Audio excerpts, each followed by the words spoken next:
Mention பண்ணிடுறேன். முதலாவது உங்களுக்கு குறித்து கொள்கிறேன். நான் இந்த 21 அடி பின்னால் இந்த முருகன் சிலை நாங்கள் கட்டக்குள்ள பெரும்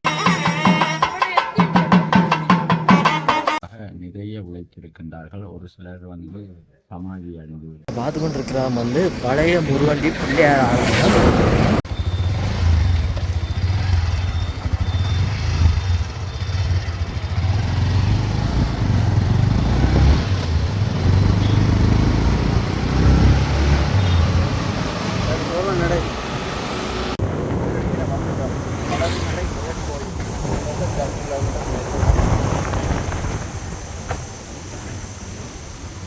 பழனிமலை முருகன் ஆலயம்.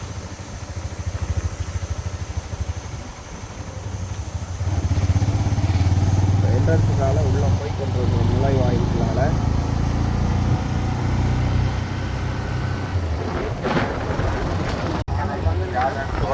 நம்ம மேலே ஒரு சிலவங்களை பார்க்கக்கூடிய மாதிரி இருக்கும்.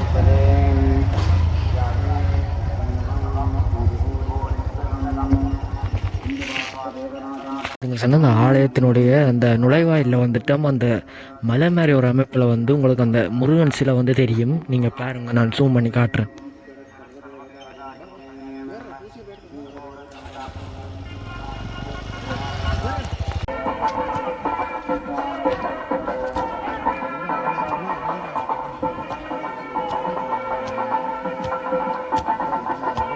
அப்படின்னு சொன்னால் நாங்கள் கோயிலில் அந்த என்ட்ரன்ஸுக்குள்ளே வந்துட்டோம்.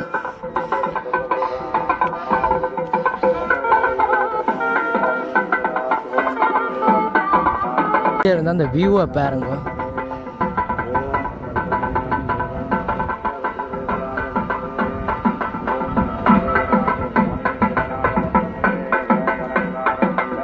ஆலயத்தின் முன்பக்க வாசலுக்கு வந்துட்டேன்.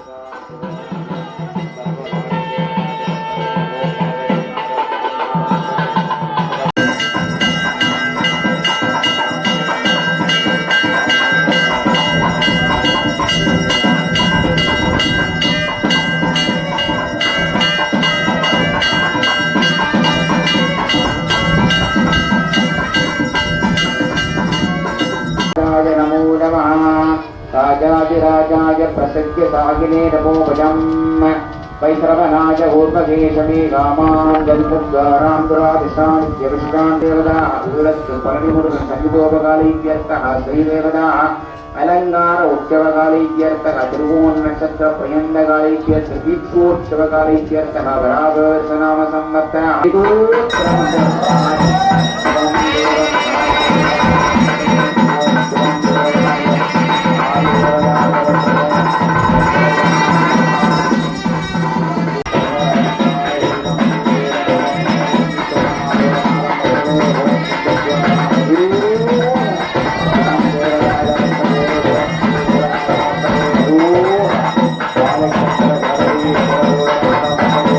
பார்த்தீங்கன்னு சொன்னால் ஈழத்து பழனி என்று சொல்கிற அந்த சிதம்பரத்தில் இருக்கிற முருகன் சிலை புதுசாக திறக்கப்பட்டது.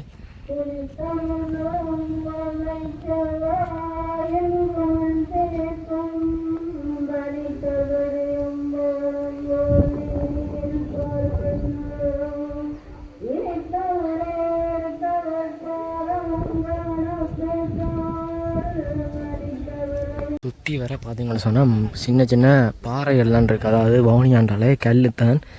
அதே மாதிரி இங்கே பாருங்க,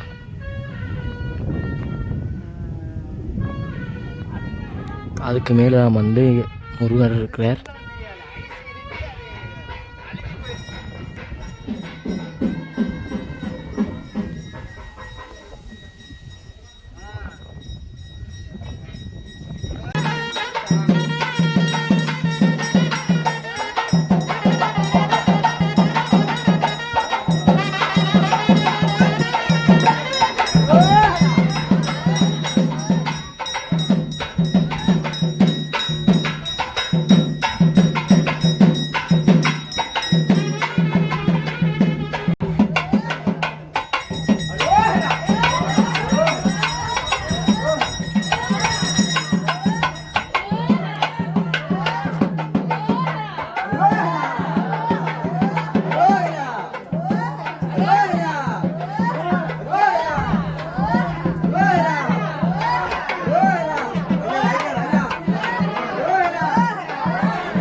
முருகனுக்கு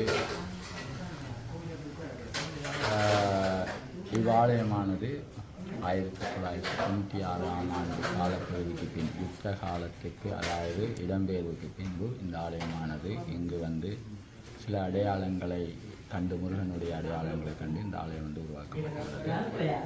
இந்த ஆலயம் பார்த்தீர்களானால் நிறைய, அதாவது பக்தர்கள், அதாவது நிறைய தொண்டர்கள் இந்த ஆலயத்துக்காக நிறைய உழைத்திருக்கின்றார்கள். ஒரு சிலர் வந்து சமாதி அடைந்திருக்கிறார்கள், ஒரு சிலர் இன்னும் இருக்கின்றார்கள்.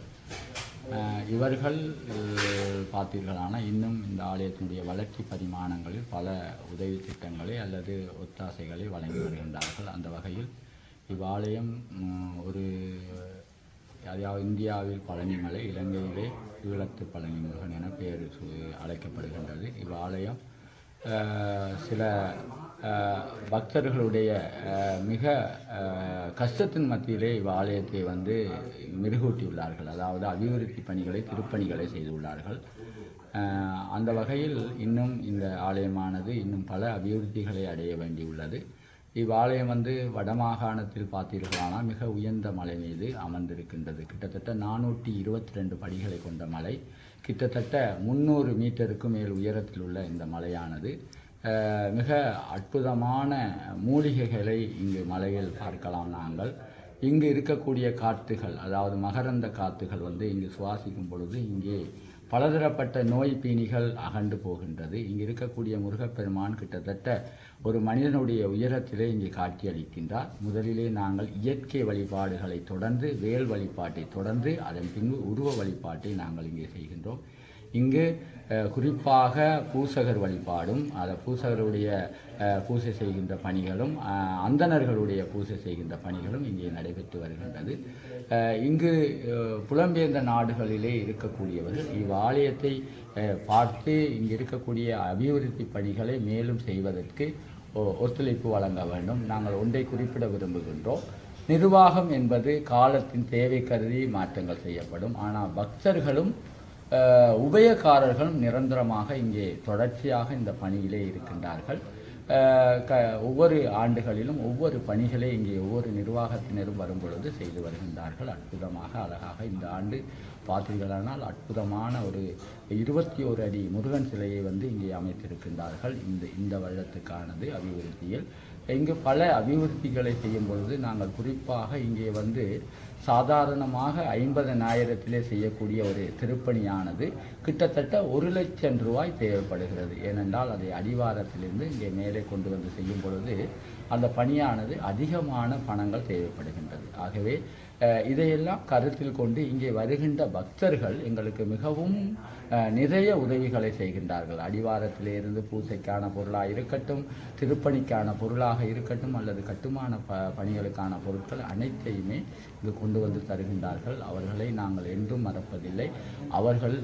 அவர்களால் தான் இந்த ஆலயம் வளர்ச்சி பரிமாணத்தை எட்டுகின்றது. நான் முதலிலே கூறியது போல இவ்வாலயமானது பலருடைய கைங்கரியத்தினால் 1996ஆம் ஆண்டுக்கு பிற்பாடு ஆலயமானது உருவாக்கப்படவில்லை. அடையாளங்களை கண்டு, முருகனுடைய அடையாளங்களை கண்டு இந்த ஆலயமானது மெருகூட்டப்பட்டது, அபிவிருத்தி பணிகளை எட்டியது. தொடர்ச்சியாக பலருடைய அபிவிருத்தியின் கீழேயே இவ்வாலயமானது நடைபெற்றிருக்கின்றது. அந்த நேரத்தில் அந்த ஆலயத்தினுடைய அன்றைய காலத்தில் இருந்து இந்த அபிவிருத்தி பணிகளுக்கு ஒத்துழைப்பு வழங்கியவர்கள் ஒரு சிலர் சமாதி அடைந்து விட்டார்கள், ஒரு சிலர் இன்னும் சிலர் இங்கு வாழ்ந்து கொண்டிருக்கின்றார்கள். புலம்பெயர்ந்த நாடுகளிலே, வெளிநாடுகளிலே தாங்கள் பணிகளுக்காக சென்றிருக்கின்றார்கள். அத்தனை பேரும் இந்த ஆலயத்துக்காக உழைத்தவர்கள். ஆகவே இந்த ஆலயம் வந்து மீண்டும் வளர்ச்சி பெற வேணுமாயின் இன்னும் அனைவருடைய ஒத்துழைப்பும் வேண்டும் என்பதுதான் எங்களுடைய கருத்தாக இருக்கிறது. அனைவருடைய திருப்பணியையும் இந்த ஆலயம் எதிர்பார்த்து காத்திருக்கின்றது. இவ்வாலயம் நான் வடமாகாணத்தில் மிக முக்கியமான ஆலயமாக கருதப்படுகின்றது. ஆலயத்தின் எதிர்ப்புக்கும் பார்த்தீங்கன்னு சொன்னால் என்ன ஒரு மூலஸ்தானம் இருக்குது. அது என்ன மூலஸ்தானம்னு நான் உங்களுக்கு கிட்ட போய் பார்த்துக்கொள்கிறேன். இங்கே பாருங்க, அந்த மூலஸ்தானத்துக்கு போகிற பாதைகள் வந்து பாறைகளும் சின்ன கல்லுகளும் தான் இருக்குது. காலை 5 மணி அளவில், அதிகாலை 5 மணி அளவில் மலை அடிவாரத்தில் வர வேண்டும் என்ற வினயமாக கேட்டுக் கொள்கின்றோம். உங்களை அழைத்து செல்வதற்காக ஃபுல்லாகவே வந்து கருங்கல் தான். நாங்கள் கந்தசாமி கோயில் நகரினை சென்றடைந்து அங்கிருந்து நடந்து வருவோம் என்ற தகவலையும் உங்களுக்கு தெரியப்படுத்திக் கொள்கின்றோம். நேற்றைய தினமும் நேற்றைய முன்தினமும் 3 தினங்களும் ஆலய பூஜை சிறப்பாக இடம்பெற்றது. ஆலய பூஜை சிறப்பாக இடம்பெறுவதற்கு அபிஷேகம் இடம்பெறுவதற்கு உத்தரவிட்ட ஆலய பொருட்கள் மற்றும் உதவி பொருட்களுக்கும் நாங்கள் நன்றி கூட கடமைப்பட்டுள்ளோம். பார்த்தீங்கன்னு சொன்னால் அதுவாக வந்து காமாட்சி அம்மன். எங்களுடைய ஆலயமானது படிப்படியாக வளர்ச்சி கண்டு வருகின்றது. உரை நிலையம் காணப்படமாக இருந்தால் நீங்கள் ஆலய நிர்வாகத்திடம் திருச்சிட்டம்பலம் முருகாடி அவர்கள் அனைவருக்கும் இனிய வணக்கம். நான் இவ்வாலயத்தினுடைய நிர்வாக சபையின் தலைவராக கடந்த 2 ஆண்டுகளாக தொழில்படுகின்றேன். உறுப்பினராகவும் உதவி செயலாளராக தற்போது தலைவராக இந்த ஆலயத்தினுடைய பரிணாம வளர்ச்சியில் நாங்கள் இந்த ஆலயத்தினுடைய வளர்ச்சி தொடர்பாக பல்வேறு விடயங்கள் வரலாறு தொடர்பாக முன்னர் திரு மாதவன் ஐயா கூறியிருந்தார். அதே அடிப்படையில் அந்த கருத்தொட்டியே நாங்கள் பயணிப்போம். தற்பொழுது இந்த ஆலயத்தினுடைய தேவைப்பாடு நான் அதை ஒருக்கா மென்ஷன் பண்ணிடுறேன். முதலாவது உங்களுக்கு குறித்து கொள்கிறேன். நான் இந்த 21 அடி பின்னால் இந்த முருகன் சிலை நாங்கள் கட்டக்குள்ள பெரும் கஷ்டப்பட்டு நாங்கள் ஆரம்பித்த சிற்பாச்சாரியர் ஒருவர், அதை முடித்து தந்த சிற்பாச்சாரியர் ஒருவர். பேரும் புகழும் யாருக்கு கிடைக்குமோ அவருக்கே அது சென்றடையும். அந்த வகையில் இந்த இறுதி வடிவத்துக்கு உயிர் கொடுத்தவராக சிற்பாச்சாரியர் கருணாமூர்த்தி ஐயா காணப்படுகின்றார். அவருக்கே இந்த பேரும் புகழும் சாரும். ஆனால் ஆரம்பித்தவர்கள் நானுங்க இந்த சிற்பாச்சாரியர்கள் ஆரம்பித்தார்கள். அது மாத்திரமல்லாமல் இந்த வரலாறும் ஒரு நீண்ட வரலாற்றை கொண்ட ஆலயம். அந்த வரலாறு ஆவணப்படுத்தல் என்பது சரியாக இடம்பெற வேண்டும். தனித்து ஒருவரை நாங்கள் பெயர் சுட்டி கூற முடியாத காரணம், ஒருவரை பெயர் சுட்டி கூறிவிட்டால் மற்றவர் கோபப்படுவார். அந்த அடிப்படையில் தான் பொதுமை அடிப்படையில் இதனுடைய வரலாறும் இதற்காக பங்களிப்பு செய்தவர்களை விவரங்களை நாங்கள் பகிர்ந்துள்ளோம். தற்பொழுது இந்த ஆலயத்தில் இந்த 21 அடி சிலை இருப்பது போன்று முருகனுக்காக ஒரு சித்திர தேரொன்று ஆரம்பிக்க இருக்கின்றோம். அந்த தேரினையும் ஆரம்பிப்பதற்கான நிதி உதவியினையும் அடைவர்களாகிய உங்களிடம் முன்வைத்து கொண்டு குறித்த வேலை திட்டத்திற்கு நீங்கள் பங்களிப்பு செய்ய வேண்டும் என வினயமாக கேட்டுக்கொள்வதோடு, தொடர்ச்சியாக இந்த ஆலயத்தினுடைய வரலாறு ஆலயத்திற்கு சித்திர தேரொன்று இவ்வருடம் ஆவணி சதுர்த்தி அன்று 4 வேளை உத்தியோகபூர்வமாக ஆரம்பிக்க உள்ளோம். ஆலயத்தினுடைய தலைவர் என்ற அடிப்படையில் என்னுடைய பேர் மோகனமூர்த்தி தேவராசா. எனது தொலைபேசி இலக்கம் 077 15 10 275. இந்த தொலைபேசி இலக்கத்துக்கு நீங்கள் தொடர்பு கொள்ளலாம். ஆலய வங்கி கணக்கு இலக்கத்தை நான் இறுதியில் உங்களுக்கு சொல்கிறேன்னா, அதிலாட்டி நீங்கள் வங்கி கணக்கத்தை நீங்கள் வைப்பில் பணத்தினை வைப்பிலிட செய்ய முடியும். அது மாத்திரமல்லாமல் நீங்கள் செலுத்துகின்ற ஒவ்வொரு தொகைக்கும் தயவு செய்து பற்றுச்சீட்டினை ஆலய நிர்வாக சபையிலிருந்து பெற்றுக்கொள்ளுமாறு வினயமாக கேட்டுக்கொள்கின்றோம். தொடர்ச்சியாக இந்த ஆலயத்தோடு நீண்ட காலமாக பயணிப்பவர் திருவாளர் மாதவன் ஐயா. அவர்களுடைய கருத்து தற்பொழுது இப்போ நடைமுறையில் ட்ரெண்டிங்காக இருக்கின்றபடியாக மேற்கொண்ட விஷயத்தை அவரே உங்களுக்குரிய வரலாறும் இந்த ஆலயத்தினுடைய செயற்பாடு தொடர்பாக விஷயத்தை சொல்லுவார். என்னுடைய வேண்டுகோளெல்லாம் அப்பனுடைய புகழ் உலகறிய பரவ வேண்டும். அதற்கான ஒரு அத்திவாரமாக இந்த 21 அடி முருகன் சிலை அது தரையிலிருந்து பீடத்திடையும் சேர்த்ததாக 21 அடி முருகன் சிலை காணப்படுகின்றது. இதே போன்று இந்த தேரினையும் அமைப்பதற்கு உங்களுடைய உதவி என வினயமாக கேட்டுக்கொள்கிறேன். நன்றி.